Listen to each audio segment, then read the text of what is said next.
So it is a 3-2 win over Pontefract, perhaps a bit more dramatic than we were expecting it towards the end. What do you think of that performance? Yeah, brilliant.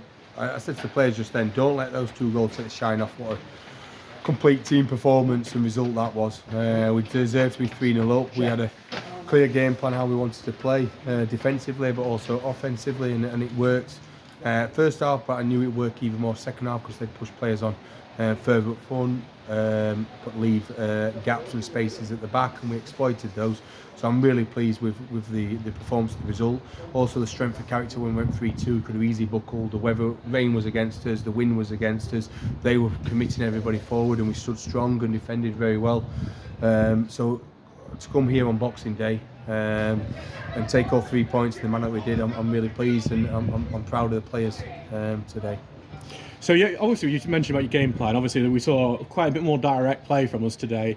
Was that deliberately to try and take advantage of the high line that Pontefract play? It was, yeah. Look, the pitch, they've done well to get the game on today. There's no negativity towards that, but the pitch is cut up, it's heavy, it was wet, it rained non-stop before the game and on and off during the game, so we knew we wouldn't be able to play through midfield, so we had to get the ball out wide quickly, and we did that. And then we knew with their high line that they like to play with their fullbacks pushing on, that all the space with our quality and pace out wide would hurt them, and even we scored 1-0 at half time, but we could have had probably 3-0 if Kurt and Lewis probably made better decisions, or the pitch didn't let Lewis down.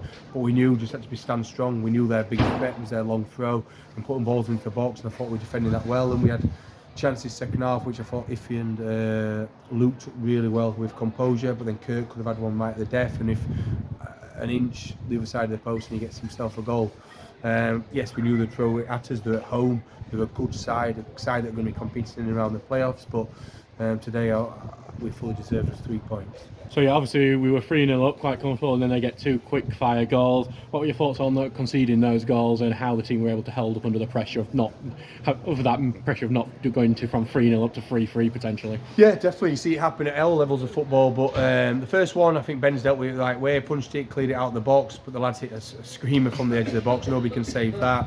3-1 gives them that impetus, that momentum. The second one, I'm disappointed. I didn't think it was a free kick. I thought Jackson had nothing to do. The ball's hit his hand from less than a yard. It's a reaction thing. His arm's down his side, but then we didn't defend the free kick well enough. We jumped and turned us back, which is disappointing. And it's gone in the bottom corner. Ben's tried to get across, but because it's gone under the wall, he has it set with the wall. So it does swing the tide a little bit, but I thought we stood it well, we weathered it well, and then we had opportunities then going the other way, and as a team we defended well. Obviously we saw Luke Rawson return today, first time he's played since the cup match against Swallowness, and he marked it back with a goal, a great tidy little finish that through the legs of the goalkeeper.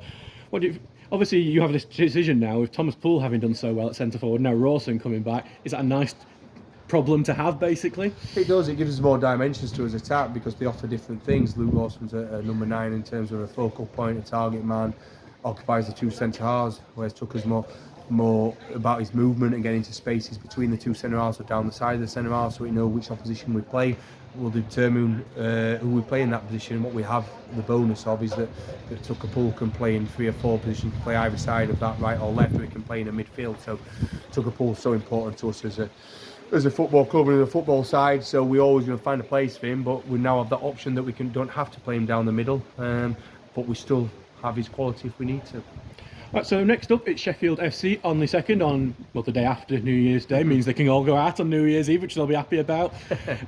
Obviously, local derby, a team that has been much improved from last season under Creswell. What do you think of that game coming up? Yeah, competitive side. We'll train before then.